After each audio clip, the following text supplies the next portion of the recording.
I think it's a good idea. It's a very good idea, Shal. It might not be a good idea. It's probably a really bad idea. I really want to find out, though. Yeah, me too. Okay, we're going to do this. Yeah, we're gonna do it. It's witchcraft.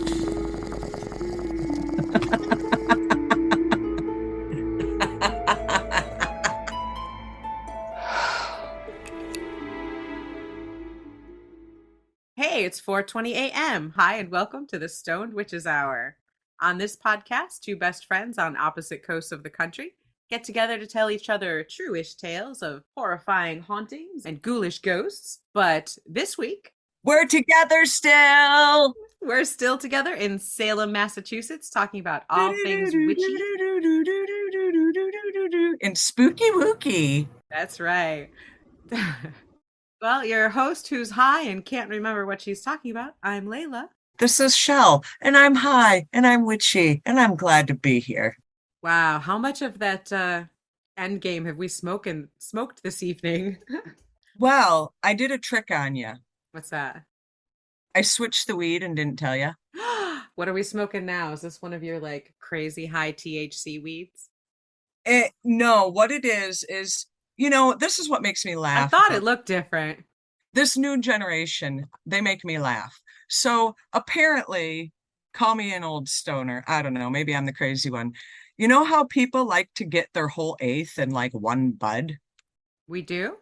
I mean, that's fun if it happens. That's pretty Millennial nice. people, not us. Oh, yeah, nice, big, chunky. Sure, okay. So I go to the store, and I will point out that the other thing about this weed I didn't tell you about, and I secretly snuck in for you. This ain't Happy Valley weed. You cheated on Happy Valley? Well, You feel dirty? I do feel dirty, but in the same respect, it's also a distant family member who owns this particular store. So I cheated Oh, on I blood trumps cheated on everything. yeah, I cheated on Happy Valley, but cousins are cousins, cousins. So I'm laughing because they have a bud bar there. Love a bud bar. Everybody apparently likes to get like their eighths and like one or two buds.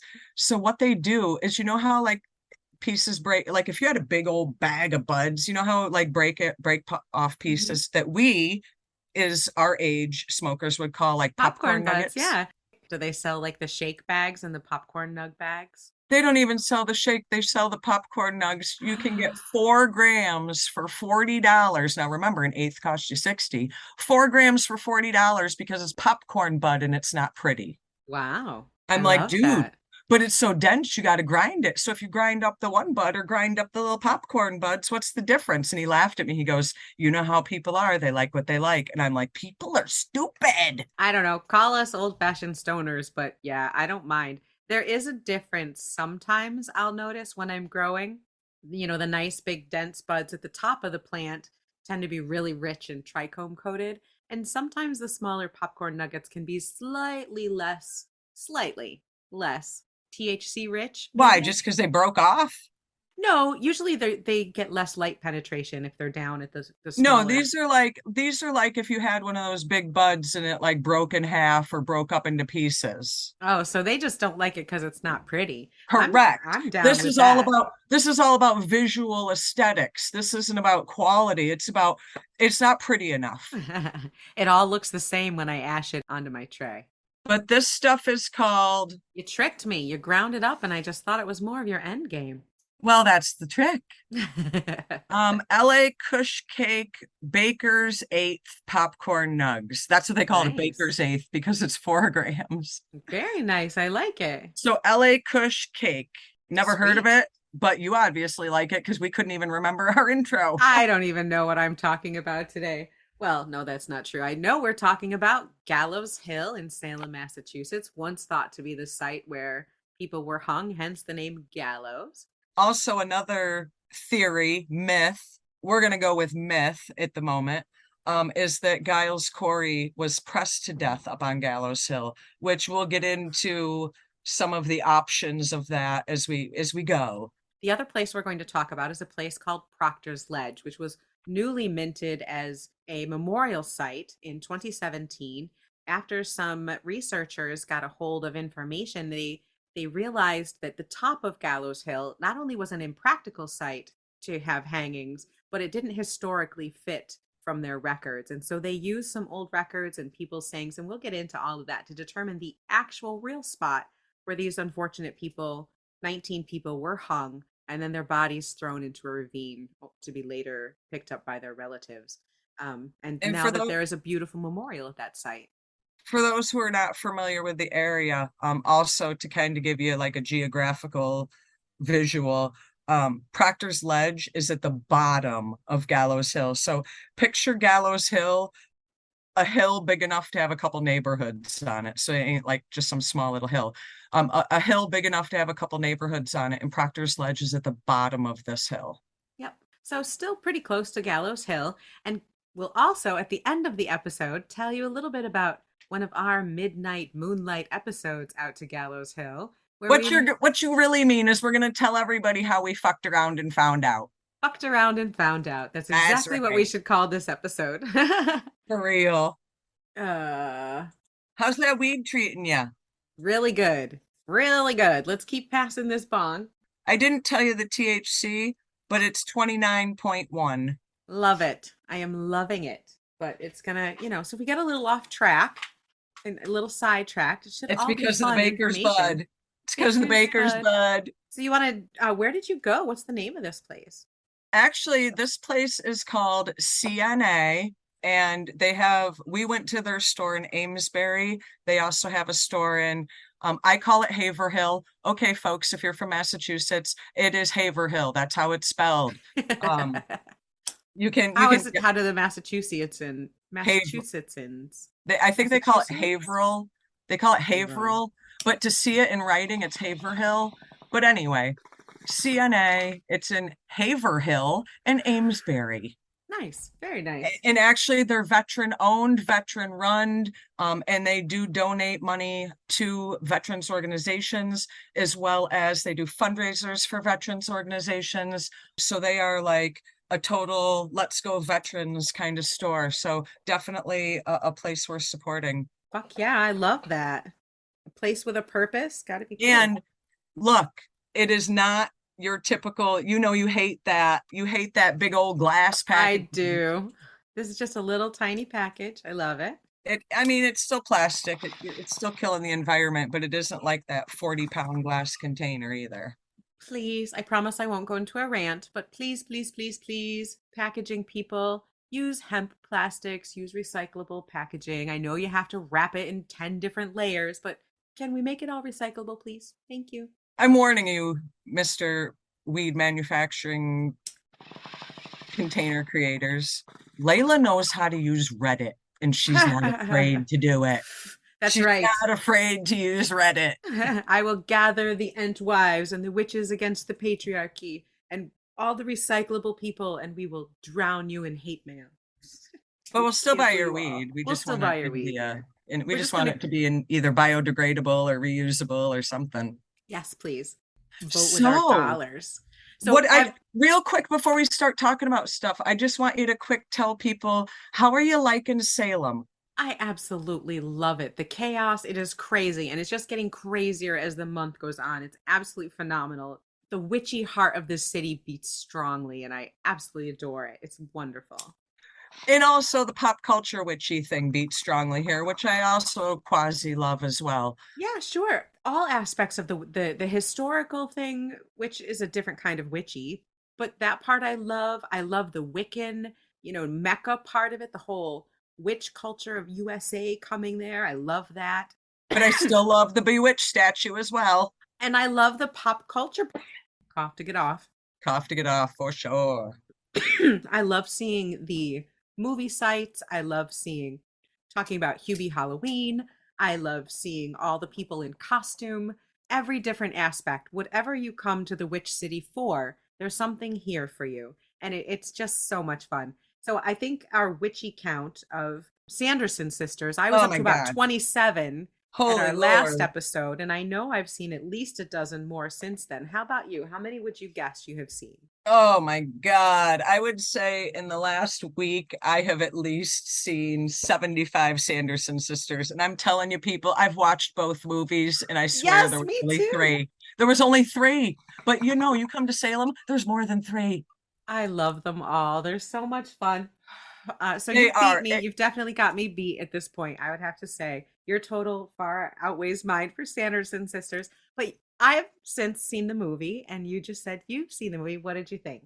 I have disappointment on two different levels. I have disappointment in the movie as a whole, and I have disappointment because not anything was filmed in Salem. None of that's Salem, and you're portraying it as Salem, and it's not Salem. You filmed it in Rhode Island, people.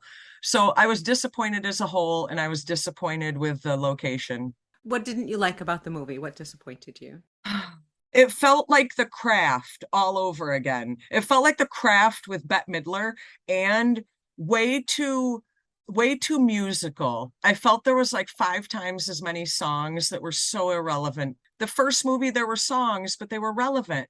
And there were songs here that weren't relevant. I felt like it was like Grease meets The Craft with a quasi Rocky Horror twist. I loved it. I went into it knowing it, hoping it was going to be campy and goofy and fun. And it was all of those things. And I cried. It was emotional and cute. I have to say, Wait, where'd you cry? I need to know this. People, we need to know where Layla cried. Okay, spoiler alert. If you have not seen Hocus Pocus 2, skip ahead like a minute. We'll tell you when it's safe to come back. So, in Hocus Pocus 2, when Winifred decides to do that spell to get all the power, she's going to get all the magic, and she skips past the warning, and she gets all the power, but then she has to pay the price. And her sisters all go up in sparkles, and they say goodbye and bye-bye. And it was, and then she was sad, and she had done the whole thing just to be with her sisters. And when she was told that the spell to reunite them was actually going to have her go to them, she was cool with it because she just wanted to be back with her sisters. I legit cried. Didn't you feel a little bit of The Craft? Be honest. A little, just, but the 3 girls and the high school friends, and they had some sort of falling out. That was very crafty. We're gonna make her do the witch stuff with us, whether she likes it or not. Like a little. I don't feel like there was anything where no one wanted to do it, though. I don't know. And like, well, you didn't feel like it was too musically? I fully knew the first movie is not the greatest movie in the world. It just isn't. I adore Hocus Pocus for what it is, but movie genius, it is not. And no. And so I fully expected going into the second one. I didn't expect that it was going to be by some miracle a cinematic masterpiece. Exactly. I wanted it to kind of match the tone of the first one. I wanted it to be campy and goofy and childlike, and it really met all of those expectations, and I just adored it. And the goofiness, the slapping Mary to make her smile go to the other side of her face. I have a little factoid for that, actually. Ooh, do tell. In the movie, Kathy Najimy, who plays Mary, she does this little crooked thing with her mouth. Yeah. And in the first movie, it's always on the right side, I believe. But she was having a hard time when they came back to this movie doing her mouth the same way. She couldn't do it on that side. She could very easily do it on the left side. Uh-huh. So in the beginning of the movie, Winifred slaps Mary by accident during one of the music scenes and her crooked mouth goes to the other side because of the slap. And it just kind of stays that way the rest of the movie. I do want to say Sarah Jessica Parker is fucking gorgeous. Oh my gosh, they all looked fabulous. I thought she was great. And I died, and I still love the part. She was riding a Swiffer. The Swiffer was great with the bubbles coming out the back. And the 2 broomies. The 2 broomies. Oh, what are they called? I can't think of what they're really called. Roombas. Yeah, Roomba. We have a Roomba, and we got like a sticker to put on the top because they do have personalities. I swear, we talk to it like it's a pet. Don't let it eat your salt circle. So I just thought it was super funny when they said that they had little personalities in the movie. That was great. But they all looked fabulous. But the part where they go into the one house to look for the daughter of the mayor. The daughter, yeah. And Winifred says, "Spread out." And so Sarah starts like doing a split, like spreading her arms wide and doing a split. And the other 2 sisters just stare at her. I loved that part. Because I live in Salem now, I'm butthurt that none of it was filmed in Salem. Yeah, that truly. seems a little silly. I mean, it's right there. Why not?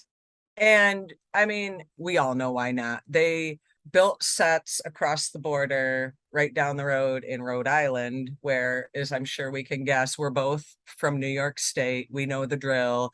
It's cheaper, It's cheaper. taxes Yeah. and licensing. So I would imagine, I am no pro here, but my educated guess is it was probably cheaper for them to film it in Rhode Island and not here. I wonder if it was also possibly safer due to not being such a public and well-traveled location. They would have had to shut down quite a few streets. They did that for Hoobie Halloween without an issue. Yeah, I don't know. I think it was down. I honestly, I think it has to be a cost thing. Oh, So absolutely. so Absolutely. I'm a little hurt over that. Like at least in the first one, maybe it wasn't all filmed here, but like the house on Ocean Avenue and Right. Rope's Mansion, you could be like They at these were least, in the film. Whereas in the yeah. second movie, there is no location in Salem where you can go that was in that film. Zero Such a zip. bummer. They could have at least done some of the commons, filmed some parts in Right. the commons. Right, right. And that's what I'm saying. The first one, the whole movie wasn't here, but things were here. And in this one, Right. there's no things here. Yeah. That's And too I find bad. that to be a bummer. Well, I guess we'll just have to be on opposite sides. Maybe our listeners can vote on if you have seen Hocus Pocus 2. What did you think? Did you love it? Did you hate it? Were you, mixed feelings? What were your favorite parts? Do you agree with Shell or do you agree with Layla? That's right. Let's just cut to the chase here. Does it get a thumbs up or a thumbs down? Layla gives it a strong thumbs up. I'll give it 3.5 witch hats out of 5. I give it no witch hats out of 5. Oh, I'm going to change mine to 4 witch hats out of 5 then. All right, people, we need your votes. Back me up here. To kind of circle back, Yes. what do we want to tell these folks about first? What our experiences and some stuff about Proctor's Ledge, or some experiences and some history of Gallows Hill? Where are we taking this, friend? Well, let's start with the history of Gallows Hill. Why is it called Gallows Hill? What is Gallows Hill? Do you want to real quick tell people what a gallows is, first of all? Oh, sure. Gallows is another way of saying a hanging place, a thing that you can hang people on. Basically, it's either a tree or a scaffolding that's built that you can hang a rope from, and underneath it would either be like a wagon or a ladder or an actual platform that would be built for people to stand on. And they would take that rope that was then hung over a tree and put it around the accused neck, and they would either then kick the ladder away from their feet or drive the wagon away from their feet, or they would open a door in the platform and they would fall through, and that would cause them to hang to their death. One thing geographically about Gallows Hill is in modern day, because as we've talked about in the past, Salem of old and Salem of modern day are not the same. Back in 1692, Salem encompassed parts of what's modern day Peabody and Danvers. But modern day Salem, Gallows Hill is, I'd pretty much say, probably the highest point in the city proper. In old time Salem, 325 some odd years ago, 330-ish years You're ago. good at math. Something. Gallows Hill was close enough to town to be seen, and there was a main road that went by it. Either Essex Street or Boston Street, I'm not sure, but there was a main road that went past it. Boston Street. Boston Street, and it could be seen from the town, but it wasn't so close that that there were houses or anything right up next to it. So Gallows Hill is very steep on one side and hard to kind of get to the top.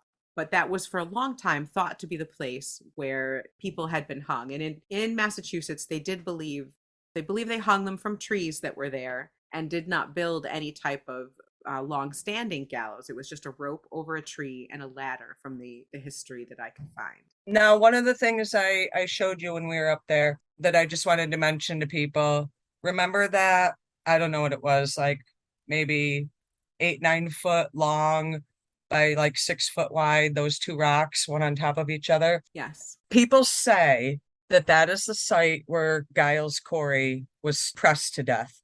And you may think that that's true because there's these two big, huge slabs, one on top of each other. And you would think to yourself, oh yeah, they could have put a body in between them. Let's be real, folks. There's like, what did we count, Layla? Like 6 different sites where they claim that Giles Yeah. Corey was pressed to death.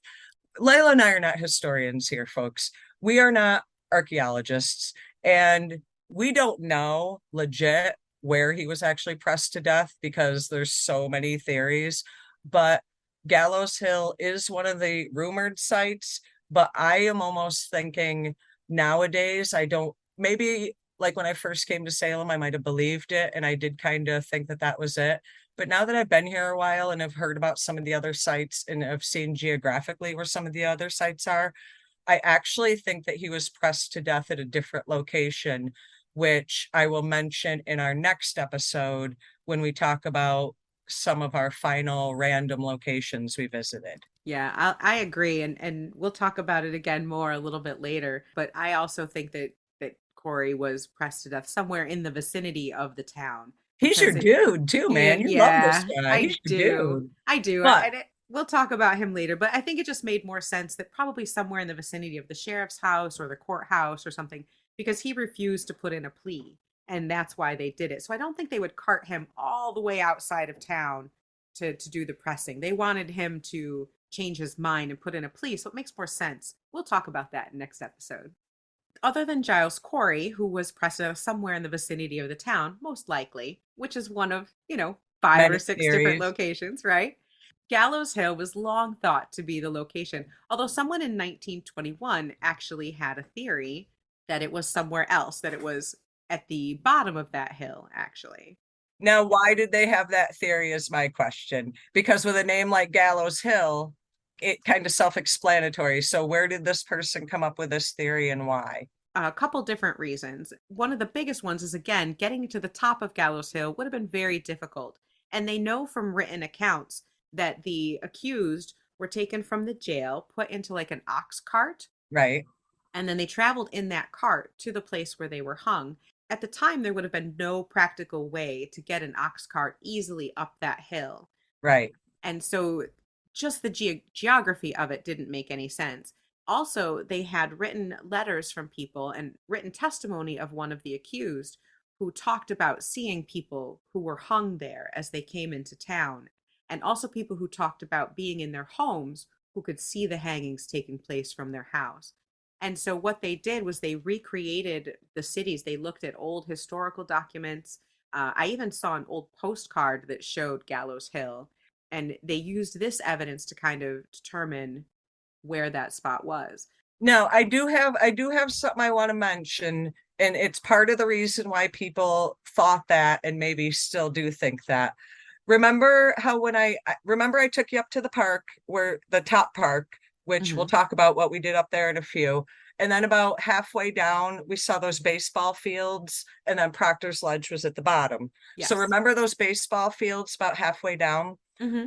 When they were making those fields, I don't know when it was, I want to say it was back in like the 60s.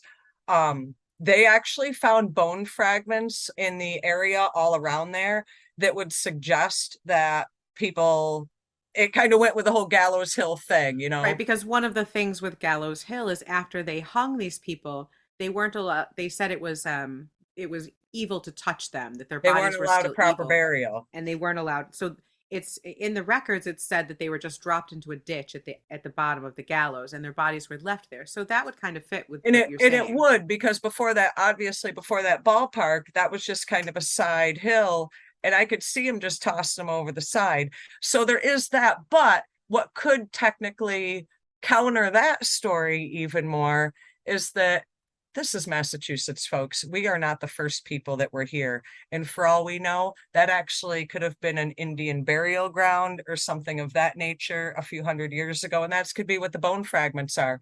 But there are skeletal findings halfway up Gallows Hill. I know that there's no skeletal findings around Proctor's Ledge, and the reason for that is the dirt there is only about 3 feet deep, which wouldn't have been deep enough to permit any burials. Right. And also, there are written records of people who talked about, particularly Rebecca Nurse's son or nephew. There is a written account of him taking his boat, rowed his boat up the river to right near where her body was, which is another account that placed the location at Proctor's Ledge because it at was the a top, waterway within about 100 yards. that's exactly right. And it wouldn't have been accessible at the top of Gallows Hill. Correct. But there are several accounts where the families talked about most likely these people, their bodies were recovered by the families under cover of night. They would go in and take the bodies away. And there are several accounts where people spoke of doing that. And they're probably buried in unmarked graves. On familial property would be my guess, because they weren't allowed a cemetery burial. So my guess would be familial property. Exactly. Yeah. None of the accused are buried in any that we know of.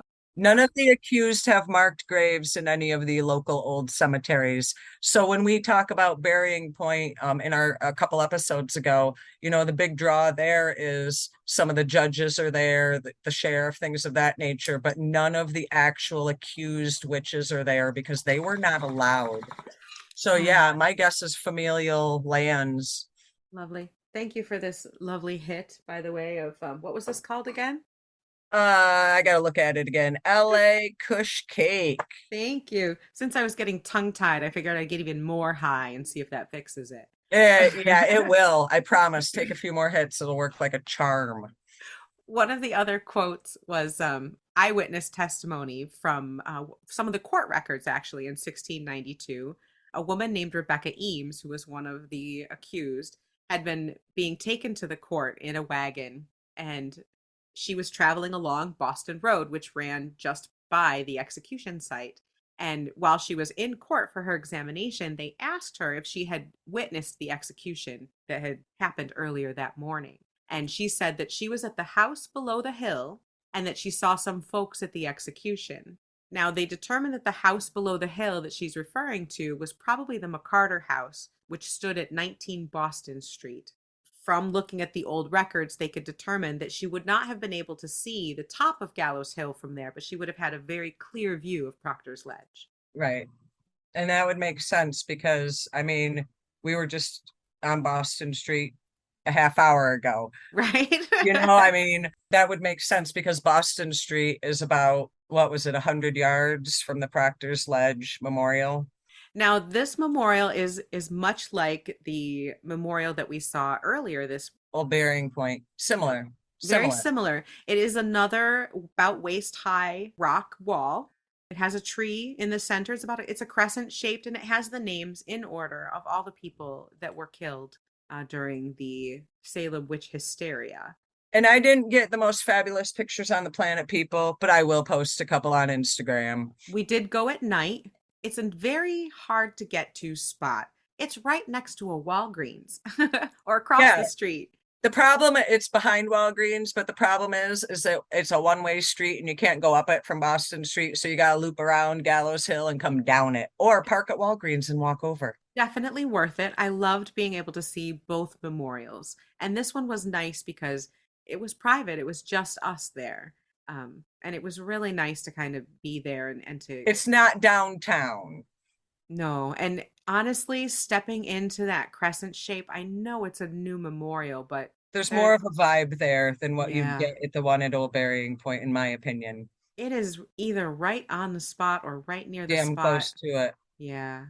And there's the ditch there. All the signs point to this. So they're really sure that they've got the correct location. But the nice thing is, you sound like you're getting sad, but I did want to just kind of mention, like you said, in 2017 was when the memorial was created. The city of Salem, through the Community Preservation Act grant, spent $174,000 to create that memorial. That was kind of an initiative by the then mayor. We're not putting out any politicians' names. We're just going to say the mayor at the time. They got this Community Preservation Act grant specifically to do this. The mayor was quoted at the time saying that they wanted to do this because Salem is constantly looking to the lessons of its past, whether it's through the formation of our No Place for Hate Committee or our landmarks with non-discrimination ordinances, or through the Salem Award Foundation. The lessons we learn from our history directly inform the actions we make today. So that was kind of her thought process. don't forget what's happened in the past, because we make the same freaking mistakes over and over. History is one big circle of the same shit, different day.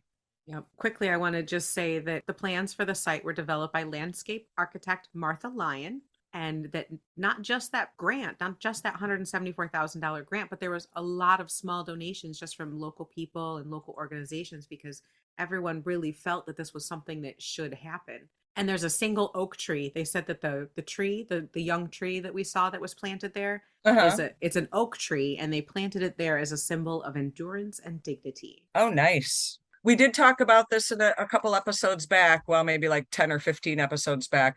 But I also wanted to point out that in the last year, the last witch was exonerated.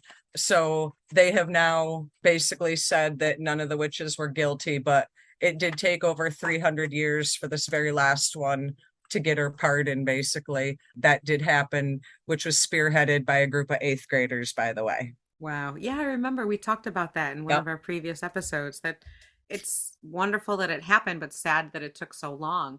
I know that right after they canceled the court of Oye and Terminer, people started putting in pleas to pardon these people, and some were granted early, and some obviously took a very long time. It depended on if you had family to fight for you, to be honest. And that was what happened with this person that was recently pardoned in the last year, is there was nobody to fight for her. So nobody did until this 8th grade class came along and made it a project. That makes a lot of sense. It makes total sense. Now, both of these sites are rumored to be the sites of numerous hauntings. I'm going to give you a quote. This is a good one from Nathaniel Hawthorne, Alice Doane's Appeal. In 1835, he wrote, "This was the field where superstition won her darkest triumph, the high place where our fathers set up their shame. To the mournful gaze of generations far remote, the dust of martyrs was beneath our feet. We stood on Gallows Hill." Wow.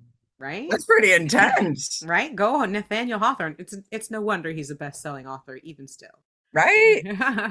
Tim McGuire, he owns the Salem Night Tour. Uh-huh. He says that Gallows Hill has been the site of multiple suicides, and also sightings of shadow people, orbs. People that go there say that they hear eerie sounds. People talk about feeling ghostly fingers go up their spine. One thing I've heard from some of the people I've met in the time I've lived here, neighborhood wise, and from my sweet darling love as well, that's lived here his whole life on Gallows Hill, is that that's also sometimes in the summertime in the woods around there, homeless folks will live in the woods. So aside from suicides, unfortunately, there's like ODs and things of that nature. And like I said, for all we know, prior to Salem being settled, there could be Native American spirits chilling around here as well. Sure. There were other people that lived here before, for sure. And I guess this could be explained by, we'd have to say that some of this could definitely be explained if there are homeless people living in the area. Some of this could be, because they talk about shrieks or thumping, sometimes knocking that they'll hear. And people do say they see full body ghosts. But I also will say, as you've seen, it's a very densely populated location. Salem is very densely populated. But that backside of Gallows Hill, as you saw, is very wooded. And currently, right now in the year 2022, we have this weird coyote issue around here. A lot of the coyotes are in those woods, and they're in the woods behind the Witchcraft Elementary School. And I've been outside at night partaking in a cigarette. I'm bad, I know. Everybody hates nicotine. Here we are. And you can actually hear them in those woods. So some of that could have been explained. They might have thought they heard shrieking, and it was really the coyotes. Yeah, so I couldn't find a lot of ghost stories or anything. Mostly stuff that could probably be explained a few other ways. But definitely people say that it's undeniable that they feel something when they go to that area. Now, I want to tell you just briefly about a couple of things I have felt when I've gone there. And then you and I are going to talk about what we have thought. Okay. I've been up there multiple times. I usually try to go after dark or at dusk. It's just my way. My boyfriend would tell me stories about how he used to sled down the hill. So I'm like, oh, go show me the hill. Let's wait till it gets dark. Have you Your ever boyfriend used to sled down Gallows Hill? Yeah, in a toboggan. That sounds awfully morbid. I don't know what to tell you. It was a thing for people who lived. It's actually a steep hill. It's a It good, is. From what I saw, it looks like a great hill to go sledding down. but if you get off the trail, you hit a tree and pull a Sonny Bono, and it's no good. I don't feel alone up there ever. But have you ever been in the woods and potentially on a hill? I don't know if you've experienced this. And I wasn't, I mean, I smoke weed, folks. We know this, but like I was not like tripping or anything. Have you ever seen the ground breathe? When I was tripping. No, I was stone cold, dead ass sober, and I'm Oh, telling you, the wow. fucking ground breathes on Gallows Hill when you're walking down that steep slope, the toboggan hill. The ground, Layla, I'm telling you, I'm telling. That sounds scary. He saw it too. He saw it too. It wasn't just me. Like, have you ever seen that on TV? Hmm. Like that shit happens up there in real life. And I didn't see anything, but I was being not necessarily in a bad way, but I was being watched. I was not alone. You're not alone up there. That's a common feeling, even when Whether people are in an the area. 19 whether the 19 people or not, I can't tell you. But you're not alone up there, man. Yeah, I agree. I definitely felt that way in the past when I've been there. And then just recently, right near that full moon, when you and I went up there at midnight because we're idiots.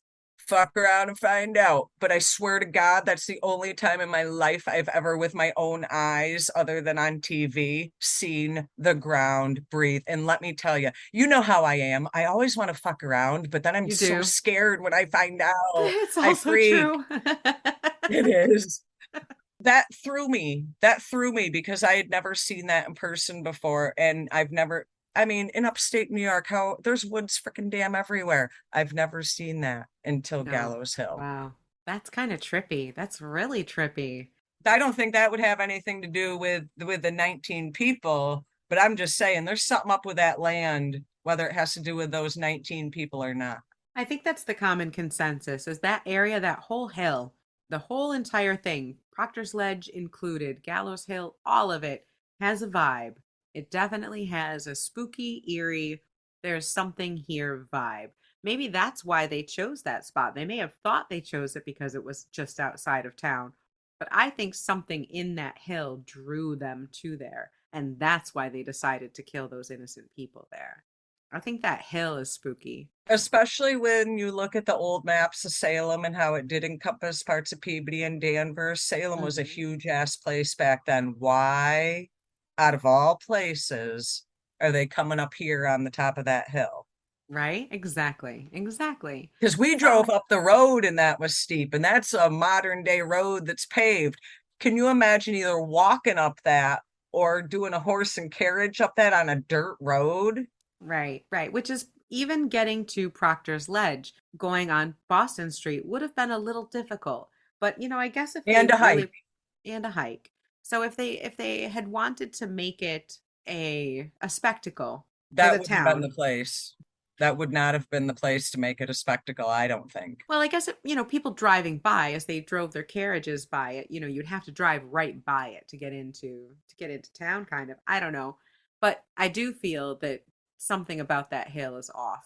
Agreed. I just don't think Giles Corey was pressed at the top. That's I all. agree. I completely agree. It's a silly place to kind of drag somebody to press them to death.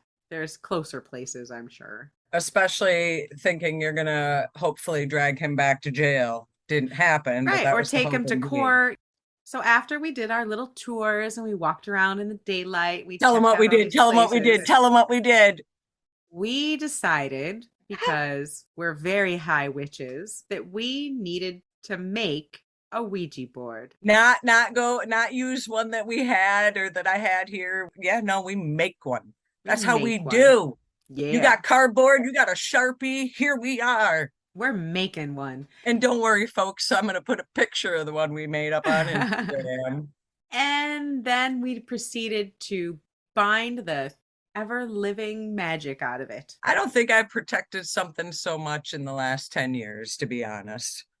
Yeah, me either. I kind of knew as we were putting on like the black salt and the sea salt and the sage from your garden. And I was pretty sure we might be going a little overboard, but I kind of felt like, considering where we were going to go with it, maybe we needed it.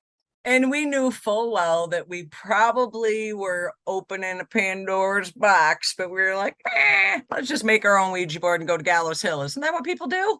So that's exactly what we did. We made ourselves a Ouija board. We made a beautiful little planchette, and we saged and smudged and salted that bitch. And then we waited till midnight. Off we went. And off we went to Gallows HiIl, to a nice little spot right in the moonlight. And we set up our Ouija board. We set up some recording devices to catch some EMPs. And There'll be pictures on Instagram, people. You need to check it out. Stone Big time. Hour Instagram. Go look at the pictures because they're good. Now, we set up in the moonlight. We get our EVP recordings going, and we place our fingers on the planchette. And I immediately started feeling tingles. We didn't get a lot of movement. It almost felt like reluctant. Sludgy. Yeah, that's exactly right. It was like they were trying to come through from a long way away, or foggy, or something. Like if there was like a heavy magnet. Yeah, it did feel sludgy. like that. Sludgy is the only word I can think of. Sludgy is an excellent way to put it. So we tried a little bit there, and it was really sludgy. So then we kind of packed up, we moved to a different spot, and things started to come through a little clearer, still kind of sludgy. But where we moved to, where we started off, we were kind of hidden behind trees. And where we moved to, like the full moon was shining right on the Ouija board. Like, what did we expect here, people? We're in a circle of moonlight, and this young man starts coming through, and it's sludgy still, but we're starting to get some answers and get some movement out of this planchette. And I don't know about you, but every once in a while, I was getting like chills right up the hand that was touching that planchette. And I remember there was right in the beginning, we both kind of lifted off the planchette at the same time, and it still moved to the next letter. And neither of us were touching that. Just saying, nobody was touching the planchette, and I'm like, no. Did we just fuck up bad? And we both put our hands like right back on it. But it did feel like, though, after, I don't know, what would you say, maybe 5 minutes or so, it felt like we lost them. But then it almost felt like someone, I shouldn't say something, that's rude, someone else came. There was it was like a sudden disconnect. Not when we took our hands off and put them back, but shortly after that, it was almost like a sudden disconnect. Like if someone hung up the phone on you. Exactly. And like mid-sentence, it felt like. And then there was like a blank space for a little bit. Like nothing much was happening. The sludgy feeling was gone. And then I felt like someone else started to come through. And I don't know, it just felt different. Almost like, I don't want to say it kind of nudged the first one out, but kind of nudged the first one out. Like, hey, I'm the one who wants to do the talking here. Move along here, pal. Move along. Right. It felt definitely more powerful, stronger. I'm not sure, but and it felt like the first one. It felt like the first one was more like I don't know how to say it, but quote unquote, like a younger spirit, and the second one felt like more like a older spirit. I agree. I felt like we made contact with 3 distinct spirits. The first was a woman, and the second was like a younger man, and the third, I think, was an older man. I thought it was a woman. I thought the other one was an older man. Absolutely. Yeah, I thought it was an older man, but I wasn't 100% sure. So that, yeah, I would definitely go with that. Because the vibe was kind of like grumpy, pissed off old man was kind of the vibe I got. But he's the one that almost made the energy before him end. It felt like he ended that energy. Like he's the one that hung up the phone. You're done. Gathered himself. Yeah, you're done here. Move along. Yeah. Oh, yeah. Oh, absolutely. But then he was almost like cranky that we had disturbed him or that we were there. That grumpy old man with us. Yeah, he was mad at us for being there. Or almost like if you call somebody late at night, he was mad we called his house and the phone rang. There you go. Yeah, it was kind of like that. Like the kid answered the phone in the beginning and wanted to chat, and then dad got woken up and was like, what the fuck are you calling us for at this time of night? Kind of annoyance. Yeah. Because I very much felt an annoyed, like you could tell this was an annoyed spirit. I agree. Yeah. Absolutely. And then, that one too went away and I could only feel sludginess after that. I kind of have to think that maybe that sludginess My could fault. My fault. be the effect of a couple witches throwing one too many protective Protection. things. Now, We it's basically better. wrapped that Ouija board in magical wool and then expected spirits to get through. I suppose it's better to have done too much than not enough. Think of it that Yes. way. But I think we did more than what we would have wanted because we were looking for some hardcore and we protected ourselves too much. Agreed. I agree. And I think maybe that site being not, I mean, there's something there for sure, and we definitely felt it, but I think we could have gone to some different spots and maybe that were a little more, or maybe we could have been a little less paranoid. But also, folks, we do want to just make note that the park at Gallows Hill is closed at dusk. Do not listen to us. Please do not trespass after dusk. Us doing a Ouija board Work ritual. related, Work investigative. related. There you go. We had a work related pass, officer, I swear. I mean, if we were there during the daytime, we could have bounced around all over, but we don't want to be all like trespassing and stuff. Yeah, we only did a little of that. Maybe some minor rule breaking. We bent the rules. We didn't break them, just bent them. That's magic. It's bending shit. But it was a lot of fun, and we still have the Ouija board, and maybe we'll have to like encase it in something and ship it off to The John witchboard Kozik guy, yeah. at But the no, Witchboard Museum. I definitely just wanted, I know people get all weirded out about Ouija boards and stuff, and I do want to absolutely point out to folks that yes, we do feel like we connected with a couple of spirits, but no, we do not feel like they had any connection to the Salem witch trials whatsoever. No, none whatsoever. One of them felt like it was probably very old, could have been a couple hundred years old, possibly, but I don't feel any witchiness No from any of the three of connection. them. No, none whatsoever. Nobody would rather come back to you folks and tell you that it was all that we just connected with all the witches more than Layla and I would, but that's I just wanted to what speak to happened. Giles, man. You wanted to know where he was really pressed. Right? Come on, Corey. You could have come back and told me something.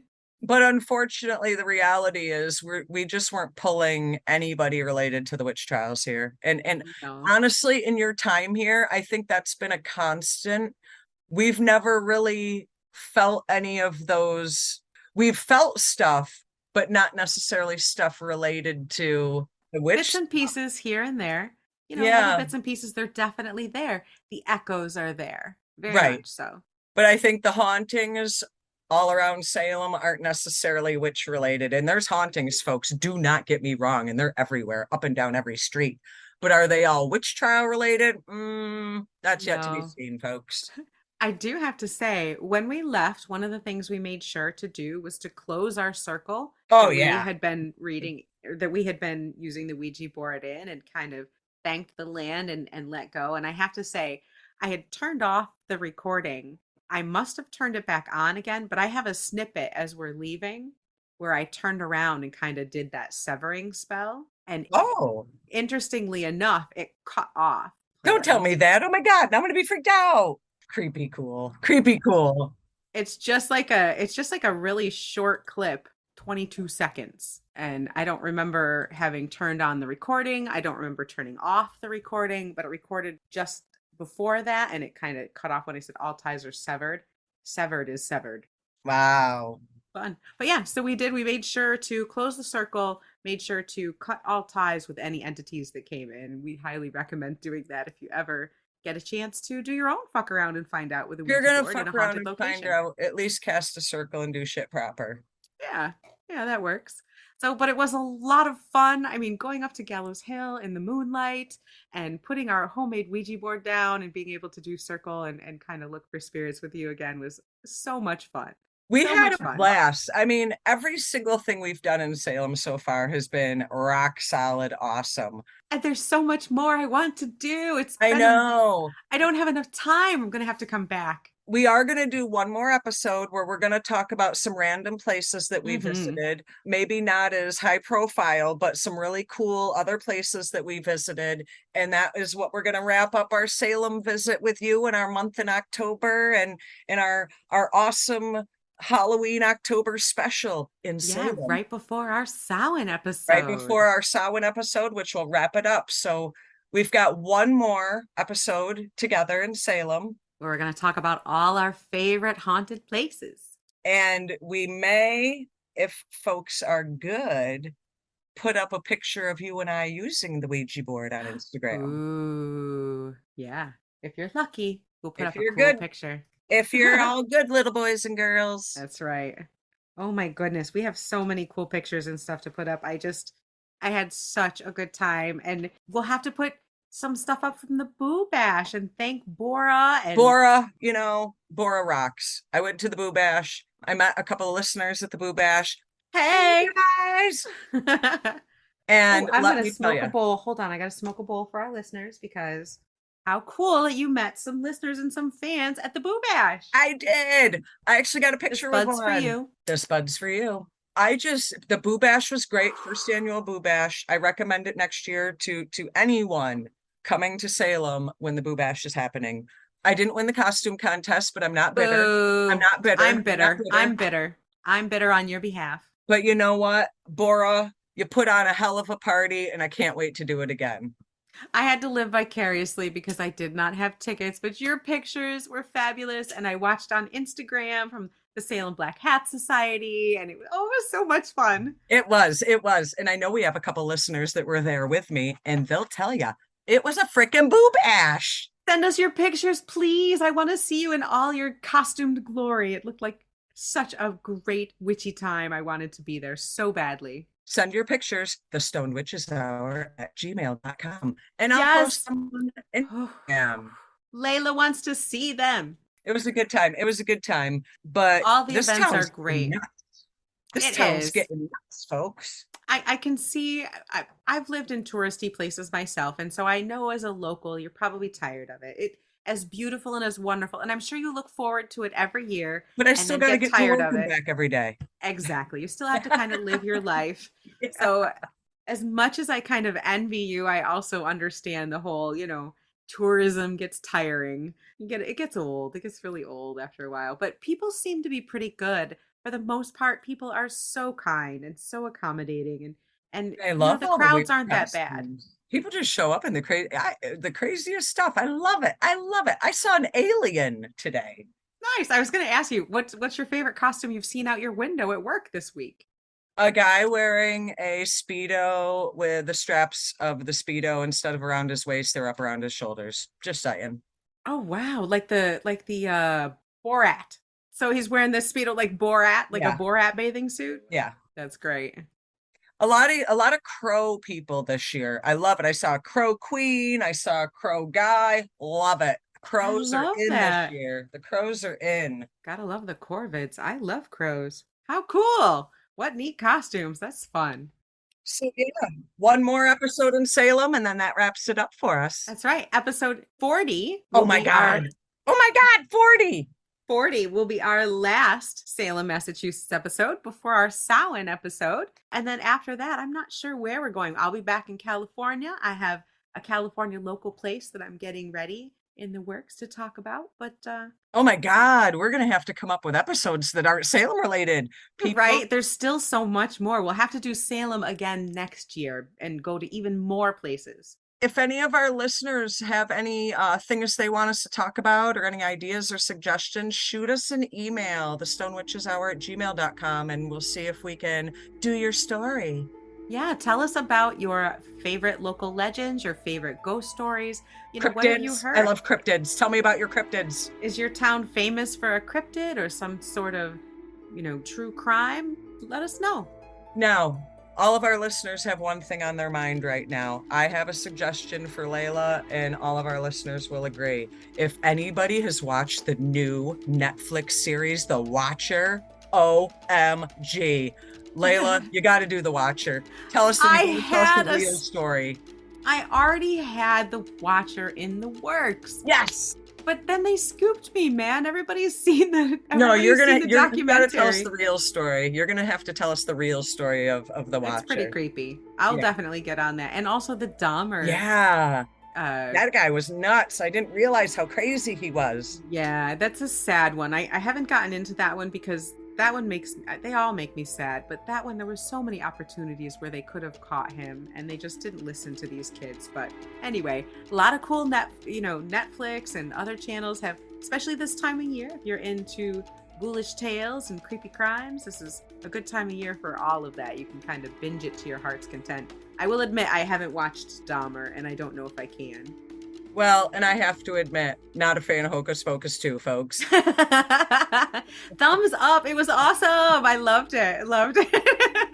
All right, we need to let these people get back to their lives for today. Yeah, and maybe I need some more weed or something. I'm pretty high. My eyes are all closing over here. Yeah. Anyway. All right, so we need to pack a couple more bongs, folks. So we got to get out of here. We will see you next week for episode 40. Be there, because why not? We're here. We'll see you next week for episode 40. Stay high, stay happy.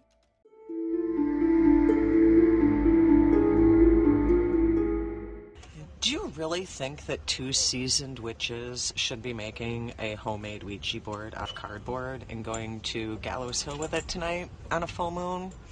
Well, here we are, and we're going to do it, and we're going to see. But as you can see, got the sea salt, got some fresh plucked sage,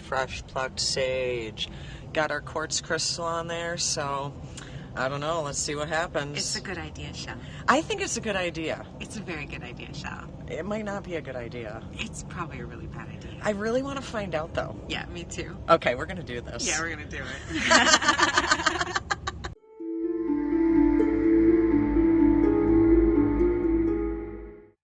So tonight we're going to Gallows HiIl, which is less than a mile from where we're sitting right now? Oh, absolutely. About a quarter of a mile away. A quarter of a mile. Okay. Quarter of a mile from where we're sitting right now. You know, it seems like a good idea to have a Ouija board. So how this kind of came about was I have a really beautiful one here, and we don't really want to get it dirty or yucky or traipse to the neighborhood with it. And somehow that led to making a handmade Ouija board. Because that's a good idea. Out of a piece of cardboard and a Sharpie marker. And it is beautiful, and we will post a picture of it because it's precious. We should keep it for a very long time. If we make it through the night. Yes, we should. It should have an honored place on your altar. It's going to have to. Resin. We could do it in resin and keep it forever. That would actually be super cool. That actually would be super cool. If we get anything out of it tonight, we're encasing that bitch in resin. Now here's the thing. Okay. All right. Encasing it in resin. If we get anything from it. Now we don't recommend this for the faint of heart or to the newly witch person. This is not for a baby witch. Actually, we don't recommend this for anybody. We usually highly recommend against this on our podcast. And several times in the process of coming up with this idea, we've talked about how this is a bad idea. A very bad idea. As we still move forward. As we continue to do it. But this is what happens when you get Shell and Layla in the same location. We are in the same location. We are in the same location, and that's why we're fucking around and finding out. Yeah. Yeah. There's going to be a lot of that going on tonight. So some of our preparations are, we have some fresh sage from Shell's garden. We do. We have beautiful sea salt that was procured by Shell's glorious love. Yep. That is also gracing our board, and a beautiful crystal from back in our coven days. Yes, and we also do have some black salt on there because, well, you never can be too cautious. That's right. That's right. Shell was talking in one of our most recent podcasts about making salt. This isn't one that she made, but it is pretty easy to make, and making colored salts can really enhance your spell work. So then we were talking about some different stuff, and I was getting scared. I was scaring myself, and I think we don't want to overprotect this so that we get nothing. So I think we're going to go with what we've got. Just our little sage and salt and quartz crystal vibe going on. And then I think if shit gets real, I have faith in our magical abilities that we can handle it without any other stuff. I do as well. It might be the full moon. We might be in Salem. We might be going to Gallows HiIl with a homemade Ouija board. But we've got each other. Yeah. I have faith. So We're actually going to post some videos of this at some point. So Absolutely. We will probably post some snippets here soon.